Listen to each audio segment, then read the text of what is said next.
അപ്രമേയോ ഋഷിയേശ പത്മനാഭോ മരപ്രഭു. പത്മനാഭോ അമരപ്രഭു എന്നുള്ളത് പത്മനാഭോ മരപ്രഭു എന്ന് തെറ്റി വായിച്ചു എന്നാണ് ഈ പൂന്താനത്തിനുള്ള കുറ്റം.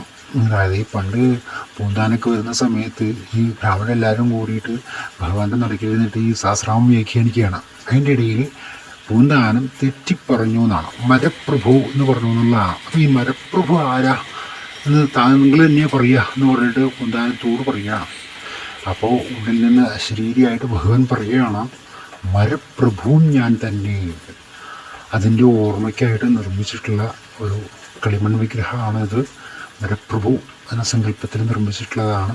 ഇത് ഗുരുവായൂർ പാഞ്ചജന്യം എന്ന ആ ഗസ്റ്റ് ഹൗസിൻ്റെ തൊട്ടടുത്താണ് നമുക്ക് കാണാൻ സാധിക്കുക. അപ്പോൾ എല്ലാവരും വരുമ്പോൾ ഇവിടെ നിന്ന് കാണാം. ഹരി ഓം, ജയ് ശ്രീകൃഷ്ണ.